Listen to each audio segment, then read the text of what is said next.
നമസ്കാരം. ഈ അടുത്ത് നമ്മുടെ നാട്ടിലുണ്ടായ ഒന്ന് രണ്ട് കാര്യങ്ങൾ പറയാനാണ്. അപ്പം അതിലൊന്ന്, നമ്മുടെ പനമ്പള്ളി നഗറിലുള്ള ഒരു ഫ്ലാറ്റിൽ ഒരു 24 വയസ്സുള്ള ഒരു യുവതി പ്രസവിച്ച ഉടനെ ആ കുട്ടിയെ കൊന്ന് കിറ്റിലാക്കിയിട്ട് വലിച്ചെറിഞ്ഞ്. അപ്പോൾ താഴെ ഫ്ലാറ്റിൽ വീണ്. അപ്പോൾ അത് അവരെ അറസ്റ്റ് ചെയ്തു. അപ്പോൾ ഒരു സാമാന്യ ബുദ്ധി ഉള്ള ആളുകൾക്ക് തന്നെ അറിയാം. ഇന്ന് ഇത് കേരളത്തിലാണ്, അല്ല വേറെ സ്ഥലത്തൊന്നുമല്ല. കേരളത്തിൽ ഇങ്ങനെയൊക്കെ ചെയ്തു കഴിഞ്ഞാൽ അത് പിടിക്കപ്പെടുമെന്നുള്ള അറിയാൻ പാടില്ലാത്ത എന്നുവെച്ചാൽ അത്. അപ്പോൾ അവരുടെ ആ കുട്ടിയല്ല, ആ പെണ്ണിൻ്റെ മാനസികാവസ്ഥ എന്തായിരിക്കും എന്നുള്ളതാണ്. അത് നമ്മൾ എന്തോ ഒരു തെറ്റ് പറ്റി. അപ്പോൾ ആ തെറ്റ് പറ്റിയപ്പോൾ അത് അതിൻ്റെ അച്ഛനും അമ്മ പോലും അറിഞ്ഞില്ല എന്നാണ് പറഞ്ഞത്, അത് ഗർഭിണിയാണെന്നുള്ളത്. അപ്പോൾ അത് മറക്കാൻ വേണ്ടി പിന്നെ അത് ഇപ്പോൾ എന്തോ പുതിയ ഒരു ഇത് ഇങ്ങനെ ഗർഭചിത്രം അങ്ങനെ ഇതൊക്കെ ഇഷ്ടം പോലെ നടക്കണ കാര്യമാണ്.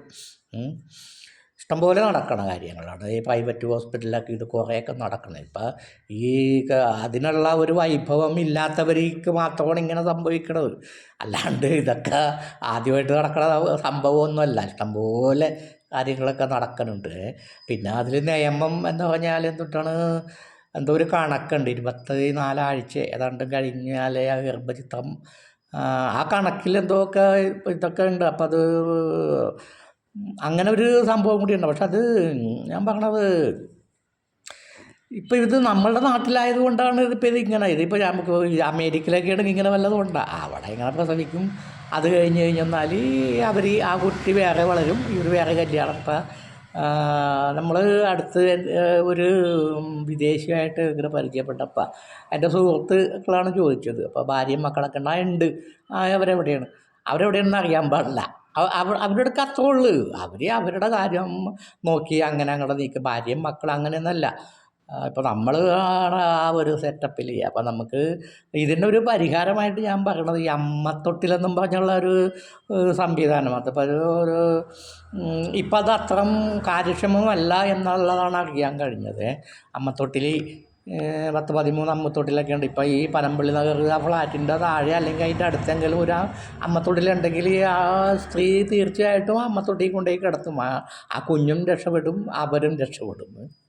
എന്തോ വളരെ നിർഭാഗ്യകരമായ ഒരു സംഭവമാണ്. പക്ഷെ അത് നമ്മൾ അങ്ങനെയുള്ള നമ്മൾ ഈ അമ്മത്തൊട്ടിലുകൾ അത് കാര്യക്ഷമതമാക്കണം. ഓരോ ജില്ലയിലും ഒരു അമ്മത്തൊട്ടിൽ വെച്ച് കൊണ്ട്. അപ്പം അല്ലെങ്കിൽ ഇവർക്ക് വല്ല അനാഥാലയം എവിടെ ഏതെങ്കിലും വീട്ടുമുറ്റത്തിലെങ്കിലും കൊണ്ടേക്ക് കിടത്തിയാൽ മതിയായിരുന്നു. പക്ഷെ അത്രക്ക് പോലും അന്നേരത്തെ അവരുടെ മാനസികാവസ്ഥ. പക്ഷേ എനിക്ക് ശരിക്കും പറയാനോട് എല്ലാവരും കൊല്ലണം ഇതൊക്കെ. പക്ഷേ എനിക്കൊരു സഹതാപമാണ് എനിക്ക് തോന്നണത്. ഇല്ലേ, നമുക്കും ഇല്ലേ മക്കളൊക്കെ. മനുഷ്യന് തെറ്റ് പറ്റും. അതിനെ തെറ്റി അവരെ അതൊക്കെ പ്രലോഭിപ്പിച്ച് അത് ചെയ്യാന്നൊക്കെ പറഞ്ഞ് ഒരു ദുർബല നിമിഷത്തിൽ അങ്ങനെ പറ്റിപ്പോയി. അതിൻ്റെ ജീവിതം തന്നെയല്ലേ പോയത്. വളരെ സങ്കടകരമായിട്ടുള്ള ഒരു സംഭവം ഒന്ന്. പിന്നത്തെ എന്ന് പറഞ്ഞാൽ നമ്മളിപ്പോൾ 1-2 സംഭവം. ഇപ്പം 84 വയസ്സുള്ള ഒരു വൃദ്ധൻ 82 വയസ്സുള്ള ഭാര്യനെ കൊന്ന്. എന്ന് വെച്ചാൽ കിടപ്പ് രോഗി. കിടക്കണതിൻ്റെ ആ വൃദ്ധൻ തന്നെയാണ് നോക്കണത്. അപ്പോൾ കിടപ്പ് രോഗികൾ നോക്കിയിട്ട് അതിൻ്റെ ആ ആവശ്യകത കണ്ട് ഇനി അത് ദയാവധം. അത് നമ്മുടെ രാജ്യത്ത് അതും വേണ്ടതാണ്, ദയാവധം. അത് അനുവദിക്കണം. എന്തിനാ ഇങ്ങനെ വെറുതെ മനുഷ്യൻ കിടന്നറിയിക്കണത്? അത് തന്നെ. ഇപ്പോൾ വേറൊരു സംഭവം അതുപോലെ തന്നെ ഉണ്ട്. ഇപ്പം ഇന്നത്തെ പത്രത്തിലുള്ളതാണ്. അത് ആങ്ങൾ തന്നെയാണ്. അധികം വയസ്സൊന്നുമില്ല, 55-56 വയസ്സുള്ളൂ. അപ്പോൾ പെങ്ങൾ കല്യാണം മൂത്തതാണ്. കല്യാണം കഴിച്ച് ഭർത്താവ് മരിച്ചു പോയിട്ട് വേറെ രണ്ടാമൊക്കെ ആയിട്ട് കൂടിയാണ് അങ്ങനെ അവിടെ. അപ്പോൾ അവനെ ഒഴിവാക്കി കഴിഞ്ഞാൽ അവർക്ക് താമസിക്കാമെന്നും പറഞ്ഞുകൊണ്ട് അവനെ കൊന്നെന്നും പറഞ്ഞുകൊണ്ടും അതങ്ങനെ ഒരു ഇതൊക്കെ തലക്ക് ബോധമില്ലേ. അപ്പം അതും എനിക്ക് തോന്നുന്നു അവിടെയും ഈ പറഞ്ഞ പോലെ ഈ കിടപ്പ് രോഗികളെ നോക്കുക എന്നുള്ളത് അത് ഒരു പ്രശ്നമാണ് കേട്ടത്. അത് നമ്മൾ മക്കൾ മാത്രമല്ല. ഇപ്പോൾ നമ്മൾ പറയൂലേ മക്കൾക്ക് നോക്കാൻ പാടില്ല. മക്കളെ മാത്രമല്ല, നമുക്ക് ഈ നമ്മൾ സമൂഹത്തിന് വേണ്ടിയാണ് നമ്മൾ പലതും ചെയ്തിട്ടുള്ളതും.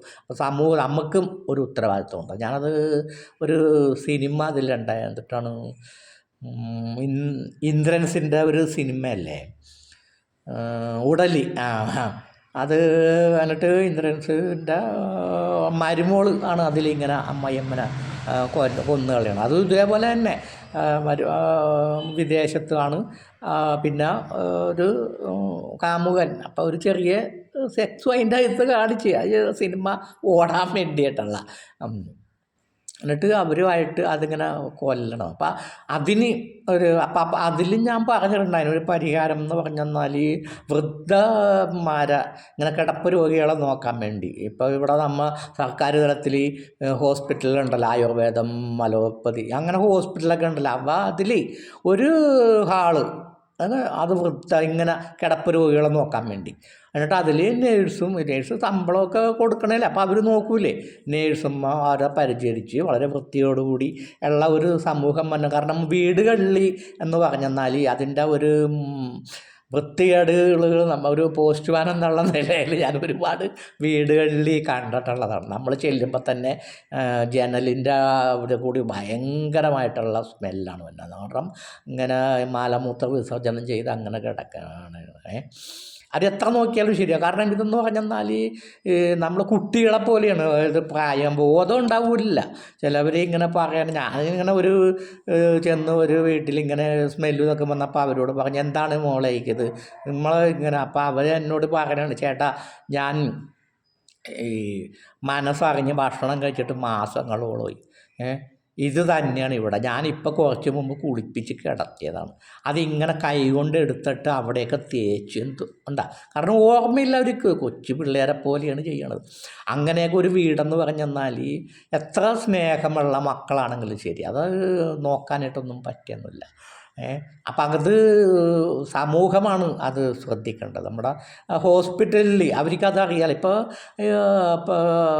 കിടപ്പ് രോഗികളെ നോക്കാൻ വേണ്ടിയൊക്കെ ഉള്ള സംവിധാനം വീട്ടിൽ വന്നും കൊണ്ടും ട്യൂബൊക്കെ മാറ്റും. പക്ഷെ അതൊക്കെ ആഴ്ചയിൽ മാസത്തിലൊരിക്കലല്ലേ നടക്കണം, അതുവരെയുള്ളതാണ്. അപ്പോൾ ഈ കിടപ്പ് രോഗികളെ സ്ഥിരമായിട്ട് ഹോസ്പിറ്റലിൽ തന്നെ കിടത്താനുള്ളൊരു സംവിധാനം നമ്മുടെ സംസ്ഥാനത്ത് ഉണ്ടാവേണ്ടതാണ്. അപ്പം അതിന് വേണ്ടി ഇത് കേൾക്കണം, ബന്ധപ്പെട്ട ആരെങ്കിലുമൊക്കെ പ്രവർത്തിക്കണം. എന്ന് വെച്ചാൽ അതൊരു വേണ്ട ഒരു കാര്യമാണ്. ഇത് ഇപ്പോൾ വല്ലപ്പോഴും വന്ന് വീട്ടിൽ വന്ന് നോക്കണ പോലെ അല്ലല്ല. ഇപ്പം ഞാനിപ്പോൾ കഴിഞ്ഞ ദിവസം ഇതേപോലെ ഒരു ഞായറാഴ്ച ഹോസ്പിറ്റലിൽ ചെന്നപ്പോഴുണ്ടല്ലോ ഒരു 2 പേര് വന്നും കൊണ്ടും. അപ്പോൾ അവരെ ഡിസ്ചാർജ് ചെയ്ത് വിട്ട്, കാരണം അസുഖമില്ല. പക്ഷെ ഇവർ പറയണത് ഇനിയും കിടക്കാറ് അവർക്ക് വേറെ വഴിയില്ല. ഹോസ്പിറ്റലിലാവുമ്പോൾ അവർക്ക് ഭക്ഷണവും ഇതൊക്കെ കഴിക്കാമല്ല. എന്നിട്ട് പിന്നെ ആ ഡോക്ടർ പിന്നെ അവസാനം പറഞ്ഞു, ഒരു കാര്യം എനിക്കിതിലൊന്നും ചെയ്യാൻ പറ്റില്ല, കാരണം ഇങ്ങനെ അസുഖമില്ലാത്തവരെ കിടത്താനൊന്നും ഇവിടെ വകുപ്പില്ല. പിന്നെ അവസാനമായിട്ട് ഞാനൊരു കാര്യം ചെയ്യും, ഒരു 10 ദിവസവും കൂടി തരാം. അത് കഴിഞ്ഞിട്ട് ദയവ് ചെയ്ത് നിങ്ങൾ എന്നോട് പറയരുത്, നിങ്ങൾ വേറെ എന്തെങ്കിലും നോക്കണം. ഇങ്ങനെ കിടക്കാനിടമുള്ളവർക്ക് കിടക്കേണ്ട സ്ഥലമല്ല ഇത്.